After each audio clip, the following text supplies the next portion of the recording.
अमेरिकी राष्ट्रपति Donald Trump ने उत्तर कोरियाई नेता किम जोंग उन के फिर से सार्वजनिक रूप से दिखने पर अपनी खुशी जाहिर की है। उन्होंने ट्वीट किया, मैं उन्हें वापस स्वस्थ देखकर खुश हूं। उत्तर कोरियाई नेता 3 हफ्ते से सार्वजनिक रूप से नहीं दिखे थे। इसके बाद उनकी सेहत को लेकर अटकलें तेज हो गई थीं, खासतौर से तब जब वो 15 अप्रैल को अपने दादा के जन्मदिन के मौके पर भी नहीं दिखे। अब वो 3 हफ्तों के बाद कथित तौर पर एक फर्टिलाइजर प्लांट के उद्घाटन के मौके पर दिखे हैं। उत्तर कोरियाई समाचार एजेंसी KCNA की रिपोर्ट के मुताबिक किम शुक्रवार को एक फर्टिलाइजर प्लांट का रिबन काटकर उद्घाटन कर रहे हैं और वहां मौजूद भीड़ हुर्रे करते हुए अपनी खुशी का इजहार कर रही है। सोमवार को तमाम अटकलों और अफवाहों के बीच डोनाल्ड ट्रंप ने कहा था कि उन्हें अच्छी तरह से पता है कि उत्तर कोरिया के नेता किम जोंग किन हालात में हैं, लेकिन वो अभी इसके बारे में बात नहीं कर सकते। उन्होंने ये भी कहा था कि मैं उनके ठीक रहने की दुआ करता हूँ। राष्ट्रपति ट्रंप और किम जोंग उन के बीच हाल के सालों में रिश्ते बेहतर हुए हैं। साल 2018 के बाद से लेकर अब तक दोनों नेता 3 बार मिल चुके हैं और एक दूसरे से पत्र के जरिए भी बातचीत कर रहे हैं और ट्रंप ने इसे शानदार बताया था। हालांकि हाल के महीनों में उत्तर कोरिया के परमाणु कार्यक्रम को लेकर कोई बातचीत नहीं हुई है। उत्तर कोरिया की सरकारी मीडिया KCNA के मुताबिक फर्टिलाइजर प्लांट के उद्घाटन के मौके पर किम कई उत्तर कोरियाई अधिकारियों के साथ मौजूद थे। इस मौके पर उनकी बहन भी उनके साथ थी। ये फर्टिलाइजर प्लांट राजधानी प्योंगयांग के उत्तरी क्षेत्र में मौजूद है।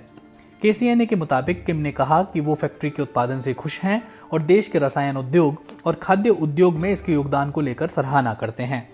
15 अप्रैल को अपने दादा के जन्मदिन के समारोह में किम जोंग उन शामिल नहीं हुए थे। ये देश के लिए साल के सबसे बड़े आयोजनों में से एक होता है। किम जोंग के दादा उत्तर कोरिया के संस्थापक थे। किम जोंग ने भी इस कार्यक्रम को कभी इससे पहले मिस नहीं किया था। ये लगभग असंभव सा लगता है कि वो इस कार्यक्रम में ना आने का फैसला करें। इसके बाद ही उनकी गैर मौजूदगी को लेकर अटकलों का दौर शुरू हुआ। वैसे भी इसकी पुष्टि करना आसान नहीं था। सरकारी मीडिया में उन्हें आखिरी बार 12 अप्रैल को दिखाया गया था, जब वो लड़ाकू विमानों का निरीक्षण करते दिख रहे थे। हालांकि इस हैंडआउट में कोई तारीख नहीं दी गई थी। उन तस्वीरों में उन्हें हमेशा की तरह बेफिक्र और सहज देखा जा सकता था। उत्तर कोरिया से निकाले गए लोगों की एक वेबसाइट पर किम जोंग उन के खराब स्वास्थ्य के बारे में दावा किया गया। इसके बाद से उनकी सेहत को लेकर अटकलें शुरू हो गईं। डेली NK ने एक अज्ञात सूत्र के हवाले से दावा किया था कि पिछले साल अगस्त से ही किम जोंग उन दिल की बीमारी से संघर्ष कर रहे हैं और माउंट पैक्टू की कई यात्राओं के बाद उनकी बीमारी और बढ़ गई है। इसके बाद से ही कई अंतर्राष्ट्रीय मीडिया ने इस एक सूत्र के हवाले से खबर चलाई। समाचार एजेंसियों ने भी इस दावे को चलाना शुरू कर दिया। कुछ ऐसे भी रिपोर्ट आई कि दक्षिण कोरिया और अमेरिका की खुफिया एजेंसियां इस दावे पर नजर रखे हुए हैं। इस बीच अमेरिकी मीडिया में एक और सनसनीखेज हेडलाइन आई कि उत्तर कोरियाई नेता हार्ट सर्जरी के बाद गंभीर स्थिति में हैं। हालांकि दक्षिण कोरिया की सरकार के बयान और चीन की खुफिया एजेंसी ने एक सूत्र ने समाचार एजेंसी रॉयटर्स को बताया कि ये बात सही नहीं है। लेकिन ये भी बात ध्यान देने योग्य है कि किसी ने भी इस बात से इनकार नहीं किया कि किम जोंग उनकी हार्ट सर्जरी हुई है। दक्षिण कोरिया और चीन ने भी सिर्फ इस बात से इनकार किया कि वो गंभीर रूप से बीमार हैं। ये पहली बार नहीं कि जब किम जोंग उन गायब रहे हों।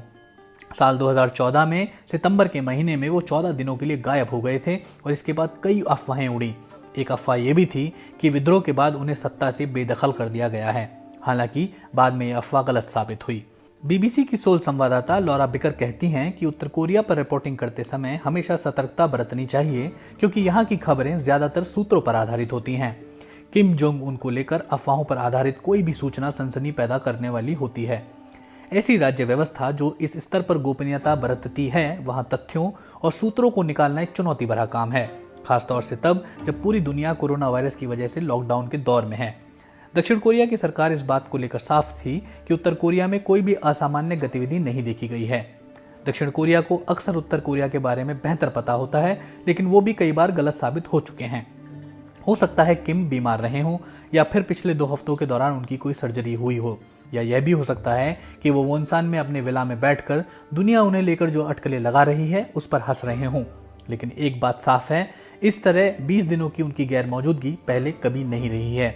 ये सवाल अब भी मौजूद है कि अगर उत्तर कोरियाई नेता किम जोंग उनको कुछ होता है तो उनका उत्तराधिकारी कौन होगा। अब तक ये स्पष्ट नहीं है। उत्तर कोरिया की जनता के लिए भी उनकी गैर मौजूदगी, जिसके बारे में कुछ भी अब तक स्पष्ट नहीं है, काफी मायने रखती है।